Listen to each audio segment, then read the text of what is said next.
Bonjour. Le thème qui va être abordé porte sur le Parlement et le juge constitutionnel.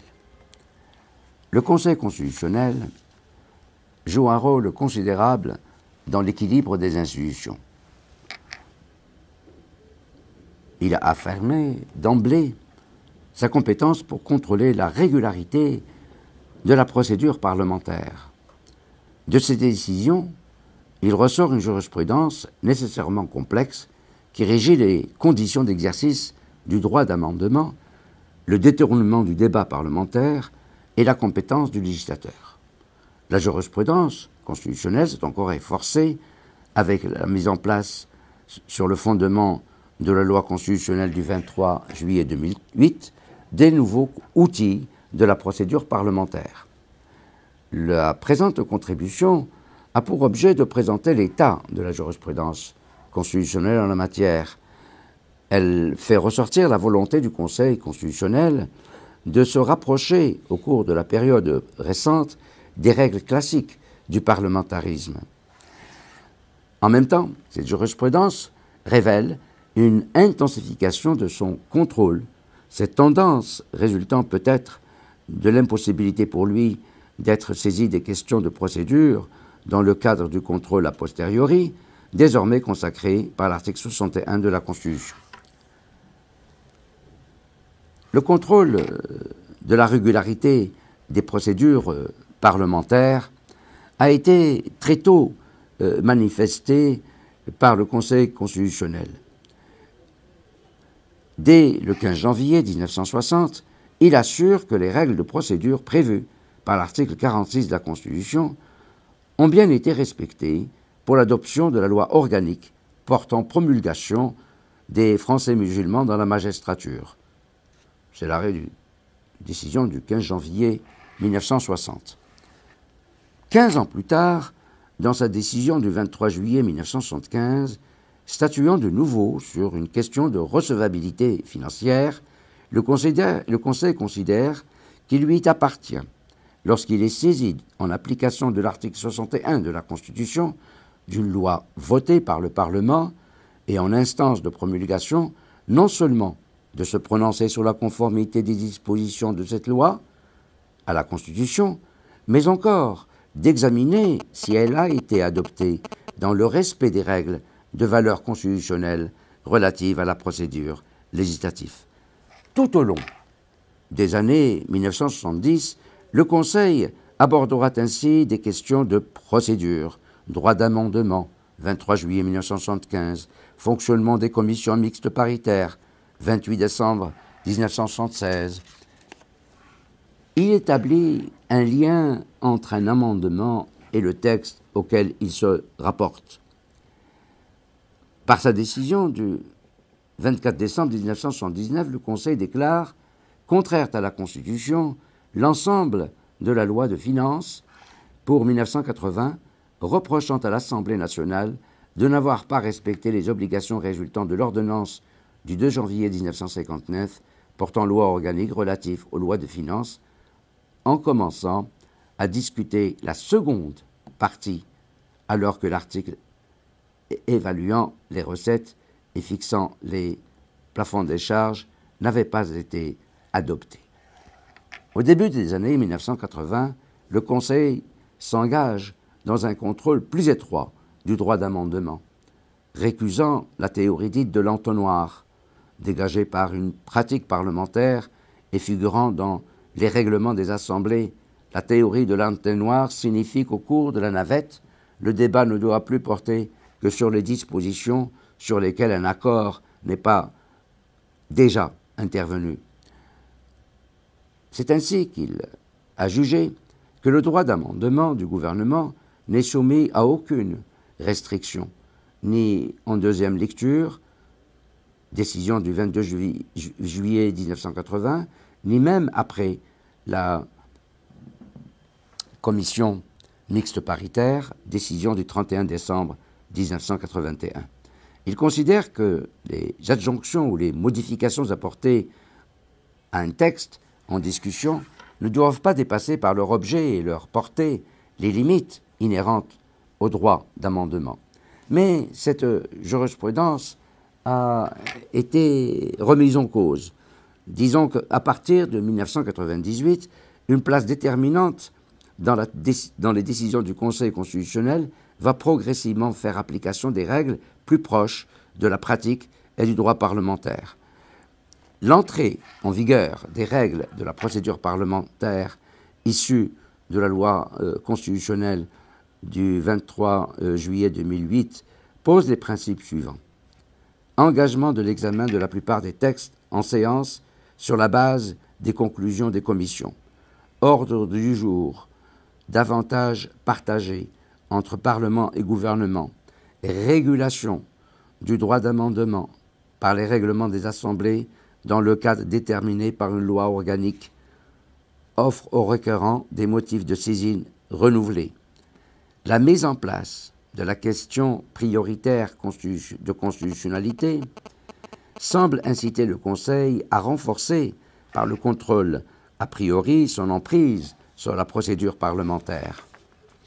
En effet, si avant 2008, une loi inconstitutionnelle qui était malgré tout promulguée, les juges n'étaient pas compétents pour en apprécier sa conformité avec la Constitution, cette jurisprudence est largement remise en cause par la loi constitutionnelle du 23 juillet 2008 qui a introduit la question prioritaire de constitutionnalité et qui permet désormais un contrôle par voie d'exception. Ce point a été formellement jugé lorsqu'un requérant mit en cause les modalités d'adoption d'un article de la loi de finances rectificative 2008. Dans sa décision du 10 juin 2010, le Conseil constitutionnel considéra en effet que le grief tiré de la méconnaissance de la procédure d'adoption d'une loi ne peut être invoqué à l'appui d'une question prioritaire de constitutionnalité.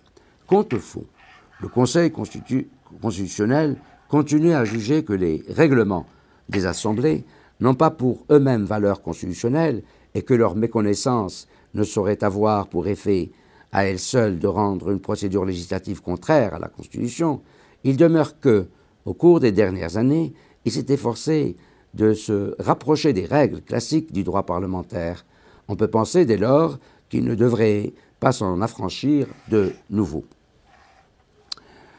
Les conditions d'exercice du droit d'amendement ont été fixées ou dégagées par le Conseil constitutionnel. En vertu de l'article 1er, l'alinéa 1er de l'article 44 de la Constitution, les membres du Parlement et le gouvernement ont le droit d'amendement. La Constitution précise d'ailleurs, depuis 2008, qu'il est mis en évidence, selon les conditions fixées par les règlements des assemblées, dans le cas déterminé par une loi organique. Le Conseil a récapitulé, au considérant 24 à 27 de sa décision du 19 janvier 2006, les limites opposables au droit d'amendement. 3 irrecevabilités dites de l'article 40 du lien et de l'entonnoir sont susceptibles de s'appliquer successivement. La recevabilité financière. Au terme de l'article 40 de la Constitution, les propositions et amendements formulés par les membres du Parlement ne sont pas recevables lorsque leur adoption aurait pour conséquence soit une diminution des recettes publiques, soit la création ou l'aggravation d'une charge publique. Il s'agit d'une irrecevabilité de caractère absolu. Décision du 29 juillet 2005 et du 13 octobre 2005. Après avoir relevé qu'une telle procédure n'avait pas été instaurée au Palais du Luxembourg, il a constaté d'office que 2 articles de la loi de finances et de la sécurité sociale, introduites par amendement à l'initiative des sénateurs, avaient été adoptés en méconnaissance de l'article 40. Le Conseil a réaffirmé ses exigences le 25 juin 2009 lorsqu'il eut connaissance des modifications apportées à leur règlement par les assemblées parlementaires. Il a estimé que le respect de l'article 40 de la Constitution exige qu'il soit procédé à un examen systématique de la recevabilité au regard de cet article des propositions et amendements formulés par les députés, et cela antérieurement à l'annonce de leur dépôt et par suite avant qu'ils ne puissent être publiés, distribués et mis en discussion. Qu'il impose également que les recevabilités financières des amendements et des modifications apportés par les commissions au texte dont elles ont été saisies puissent être soulevées à tout moment. Le nouvel article 89 du règlement de l'Assemblée nationale, qui confie au président des commissions saisies le contrôle de la recevabilité financière des amendements présentés en commission, ayant intégré des exigences du Conseil, son amendement ne fut qu'une formalité. Par ailleurs, sont déclarées contraires à la Constitution des dispositions qui permettaient aux commissions de se réunir pour examiner les amendements dus au rapporteur ainsi que les amendements déposés au plus tard avant l'avant-veille de cette réunion, sans exiger un examen préalable de recevabilité. Le Conseil semble donc particulièrement vigilant dans son contrôle. Pour autant, il se satisfait en l'état des contrôles désormais opérés dans les deux assemblées. La règle du préalable parlementaire a ainsi pu être réaffirmée de façon rigoureuse le 9 août 2012. Un autre point intéressant du contrôle du juge constitutionnel est celui du rattachement avec le texte examiné. L'exigence d'un lien entre un amendement et le texte auquel il se rapporte, qui figure depuis 1935 dans le règlement de l'Assemblée nationale, a été repris par le Conseil constitutionnel. Celui-ci censure les dispositions étrangères à l'objet de la loi. Le Conseil a d'abord retenu la réforme de 2008, la constitutionnalisation de la notion de lien. S'il rejette fréquemment les griefs fondés sur l'absence de lien direct, il n'en a pas moins réaffirmé sa vigilance, et ce, dès l'examen des modifications apportées au règlement des assemblées. Les règles de l'entonnoir, l'une des plus fortes inflexions jurisprudentielles, s'est produite le 19 janvier 2006, lorsque le Conseil a poussé à son terme la logique dite de l'entonnoir. Le fait que les parlementaires ne puissent pas introduire des dispositions nouvelles après la première lecture figurait dans le règlement des assemblées.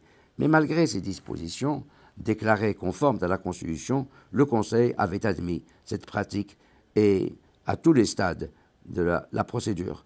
En 1998, il prohiba à partir de la réunion de la commission mixte paritaire dans sa décision du 25 juin 1998. Le 19 janvier 2006, le Conseil annonce qu'il fera désormais prévaloir l'entonnoir dès la deuxième lecture, en se fondant sur l'économie générale de l'article 45 de la Constitution, notamment son premier alinéa. Tout projet ou toute proposition de loi est examiné successivement dans les deux assemblées du Parlement en vue de l'adoption d'un texte identique. Il a jugé que les injonctions ou modifications qui peuvent être apportées après la première lecture par les membres du Parlement et par le gouvernement doivent être en relation directe avec une disposition restant en discussion. Enfin, au-delà du droit d'amendement, le Conseil veille au bon déroulement de la navette. Il requiert du débat parlementaire qu'il soit clair, sincère, considérant qu'un débat de qualité est une exigence pour l'élaboration d'une bonne législation. C'est ainsi qu'au terme de l'article 39 alinéa 2 de la Constitution, les projets de loi de finances et de financement de la sécurité sociale sont soumis en première lecture à l'Assemblée nationale. Le Conseil veille au respect de ce droit de priorité qui est connu depuis les origines du régime parlementaire, et l'on a déduit que le gouvernement ne pouvait pas introduire des mesures nouvelles au Sénat dans la discussion des lois de finances ou de financement de la sécurité sociale du 28 décembre 1976. Cette règle a cependant acquis en 2006 une portée nouvelle, cet article étant alors censuré pour méconnaissance du droit de priorité. A l'inverse, depuis la révision de 2003, en vertu même de l'alinéa de l'article 39 de la Constitution, les projets de loi ayant pour principal objet l'organisation des collectivités territoriales sont soumis en principe au Sénat. En conséquence, un article inséré par un amendement à l'Assemblée nationale ne saurait méconnaître les dispositions de l'alinéa 2 de l'article 39 de la Constitution, décision du 9 décembre 2010. Le reste des développements, les lois relatives au Sénat, les règles relatives aux commissions mixtes paritaires, ou bien celles du renouvellement des assemblées et la poursuite de la navette, ainsi que les principes dégagés en ce qui concerne la clarté et la sincérité des débats parlementaires, la qualité de la législation, la méconnaissance par le législateur sur son domaine de compétence, l'insertion de la loi dans les dispositions réglementaires, ou l'impact des règles applicables aux outils de la procédure parlementaire. Tout cela constitue un ensemble de développement auquel je vous invite à consulter dans le cours. Je vous remercie.